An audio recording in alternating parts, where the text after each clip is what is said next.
Hi everybody, Beanmeister22 here, and today we're going to look at a really cool set.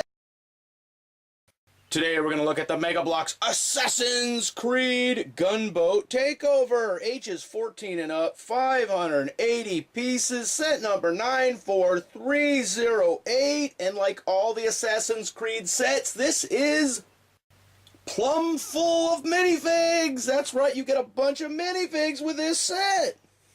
And by a bunch, I mean 4. You get 4 minifigs with this set. They come with their weapons, the accessories, and more importantly, these are the highly articulated, movable, highly detailed minifigs, and they come fully assembled. Unlike the Call of Duty minifigs, which are only partially assembled, but hopefully the COD minifigs will start coming fully assembled.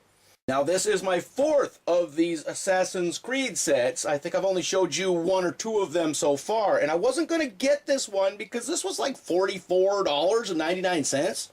This was $45. I actually bought this at my local Kroger store instead of online, and I was a bit shocked or saddened. I don't even know if those are the right words. Maybe disappointed, because if you remember when MegaBloks had those World of Warcraft sets, they were kind of priced pretty spendy, but then you'd always see them on markdown at discount, and now they don't even make them anymore. If you go to the MegaBloks homepage and you click on the World of Warcraft thing, it said the page has been retired or the page doesn't exist anymore. I mean, it has the symbols there. It said it did exist, but it just isn't there anymore, so that means they're not making them anymore. And remember, those WoW sets, those World of Warcraft sets, had great, highly detailed minifigs. Collectible minifigs, kind of like these. So back to this. So I was in Kroger store hitting the Lego and MegaBloks aisle, and I said, oh wow, Assassin's Creed sets.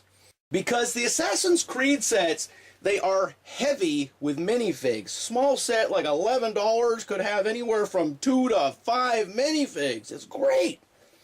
And then I see this set on the shelf, and I think this is one of the bigger Assassin's Creed sets, if not the biggest one so far. And I've looked at the price before, so I knew it was about $44.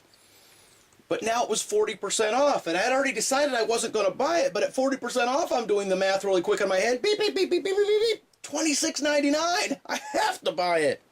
And if you remember some of the other smaller Assassin's Creed sets I have purchased, there's that one with a flag in the middle, and then there's the one with a glider, and I think I have another one somewhere too. They were like $11.99 or $14.99, and then it was buy one, get a second for half price. So I really had to buy those. So I got a bunch of these Assassin's Creed minifigs. And I think I've already given some of the minifigs away. But it's possible I'm just going to hold on or keep the rest of the minifigs for a while so nobody asks me for the minifigs. And whenever I say nobody asks me for them, I always get a bunch of people, hey, can I have your minifigs? Have your minifigs? Have your minifigs? Because there's sometimes I'm more than happy to give the minifigs away. But in this case, I need to hold on to them. I'm going to do something with them. But when I'm done, I will let people know, hey, I'm done with this set. Does anybody want it? I haven't decided if I'm going to sink this set or give it away. I've been giving away a lot of the stuff that I'm done with because I just don't have room for it. But I'm thinking I might hold on to this one. So what we have here is a really cool boat. It's a sailing ship. And let's just say, hit the brakes. Here's the problem. Here's why I'm thinking about making this a fail video, and I kind of went back and forth. It's Assassin's Creed. It's great quality. It's great. But it's a fail for some major reasons. Number 1, I have said this from day 1 in the world of Lego and brick. When dealing with the world of Lego or bricks or MegaBloks or any of them, a set that includes string as something important is going to be a fail. String? Really? Because the string here is the ropes to hold the sails up. You couldn't have used a stiff rod or something because you got the bow of the ship, which is already, it's not like super flimsy, but it isn't super stable either. And you're hooking the string to that to go up to where the crow's nest is, up to the mat. Oh. Okay, so horrible. Horrible number 2. Cloth, really? Whether it's a Lego set or a MegaBloks set or any set, cloth. I'm not even a fan of those cloth capes that come with a minifig, but cloth sails? Are you serious? How horrible is that? Is that really thin, papery cloth? Oh, it was horrible. And then on the side there, those black kind of them rope things, I don't know what they're called, them rope things that pirates climb to get up to the top of the crow's nest or the mast up there, those rope things. That's that super thin, weird, papery felt stuff. Oh, big fail, MegaBloks. This is a fail set because of the sails, because of the string, because of those rope cloth climby things there, and that's why you don't see them on the boat, because I tried to put them together 2 or 3 times, and oh, it was horrible. And when I did get it together, it was so flimsy and floppy, and oh, because you're putting a certain amount of stress on that string to keep it taut or tight for your sail to look decent, and when it's hooked to something on the bow, and then it goes up to the mast and just loops through that little piece there, oh, horrible, it's a fail. Now, if you look at this ship without the sails on it, it's great, it's amazing, it went together good, it's super high quality, but you put the sails on it, oh, it's not playable and it's a fail. Could you put the sails on it and then put this on a shelf and never touch it again? Well, certainly. Could you put the sails on it, maybe use some glue or some duct tape or something, hold it together and be playable? Well, yeah. Are we a fan of sets we have to put glue on? Well, no, not really, but sometimes one drop of glue can take a set that's a fail and make it amazing. In this case, remember the days when some sets would have big plastic things for sails? You'd put the plastic on there, you know, kind of a thick plastic. You put it on there and it looked like the wind was blowing through the sails. I don't know. This is horrible. But it's not so horrible for me to call this set a complete fail. If you like the Assassin's Creed world and you love the minifigs and you like ships and everything, it's a great set. If you intend to use this with the sails and the rope and the climby and the rope, oh, horrible, then it's a fail.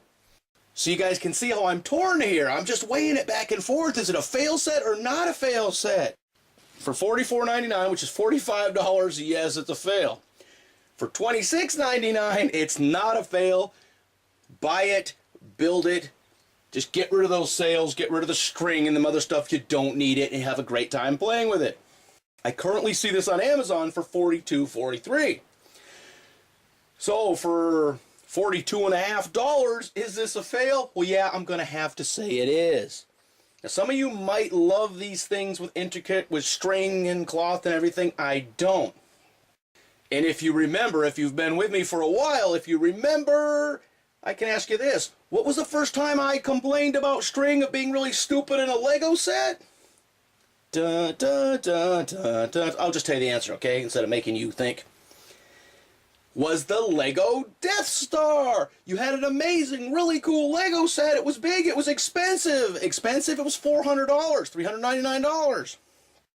And some people had to pay shipping, and shipping could be as high as, what, $50, $60, $70 for something that heavy? I didn't have to pay shipping, because I got free shipping the ones I bought online, and I went to the Lego store and bought some in person, too. I've had several of them. I've given several away. It's a big set. It comes with great minifigs. And you have, in the middle of it, you have the elevator to go up to all the levels. And the elevator was controlled with string. A $400 Lego set, and you have string controlling the main working part to it. Horrible. That in itself is almost enough to call that set a fail. Well, that and the thing that it costs $400. For $400, you can buy an Xbox and some games. You want to play with a little brick set? And I love brick sets, but would I rather have a video game console and some games? Yeah. And then for the price of that, laptop computers have come down. You can buy a laptop computer with stuff on it. Would you rather have a new laptop for $400 or that brick set? And the other thing about that is, I should probably do a video about this someday. The other thing about it is, when you have a set like this, you're going to build it, and then you're going to play with it, and then you're either going to tear it apart and use the pieces for something else, or you're just going to put it on the shelf, and this one is a little too big just to put on the shelf, and it collects dust, and yeah. So if you get the Death Star, it's something you need to play with all the time, and then you need to know that Lego designed a really cool Death Star set and put some really cool accessories and minifigs with it, and then got really stupid and just had string operating an elevator. Because as I said in a previous review video for the Death Star, how hard would it be to have a little track that the Lego stuff went up and down instead of string? Really? So, yeah, I have never been a fan of string, whether it's in a set I paid $26.99 for, or if it's a set that I paid $399.99 for. So string in a brick set, it's a no-go. But really, for the $26.99, this is a great set. If you can get this for $30, it's a great set. Anything more than that, you got to really love these Assassin's Creed sets, and I do. So what do you think? Have you put together any of these Assassin's Creed sets yet? Have you looked at the minifigs? The minifigs come fully assembled, which is great. They have great weapons. They have great detail, movability, playability. They are amazing. So today we looked at Gunboat Takeover, set number 94308. 580 pieces, ages 14 and up, and this is the MegaBloks Collector Series. And I'm starting to learn now, when it says Collector Series, it means they're going to make these for a while and then get rid of them. They're going to be high quality, great detail, amazing collectability, and then they'll be gone. Kind of like those World of Warcraft sets, which are now gone. They needed to promote those more because they were amazing sets, they were great, and I have a bunch more to review, and I've reviewed a bunch of them, but really from day one they were overpriced and then in the markdown bin. And that's another fail of MegaBloks. That's a fail video in itself, how MegaBloks does their pricing. They price their stuff just up there with Lego so they can discount it. So really, instead of having this set for $45, just put it out for $30 from the get-go, and then people will notice it, they will buy it more. The thing with a high price, people see the high price, they don't look at it again. They don't realize it's going to be on sale $15 or $20 off the next day. So when MegaBloks or any of these other non-Lego companies starts with a Lego pricing and thinks they're going to use discounting to move the products, they're failing. They're not Lego. So they need to not start with a Lego price. That's just me, right? So is this a fail or not? Not my video, not me. We already know the answer to that, right? Is this set a fail? Do you like Assassin's Creed? Because even if you're a Lego only kind of guy or gal, you gotta admit these minifigs are amazing. So, what do you think? Do you have this set? Do you want this set? Have you seen this set? Because if you don't see it now, you're not going to see it again because, like all cool things MegaBloks makes and Lego, they're going to discontinue it. And I'm still mad about Lego discontinuing SpongeBob, but MegaBloks is doing a great job with it. Okay, so leave your comments in the comments section. Hey, as always, thanks for watching. Beanmeister 22. The most dangerous man on YouTube.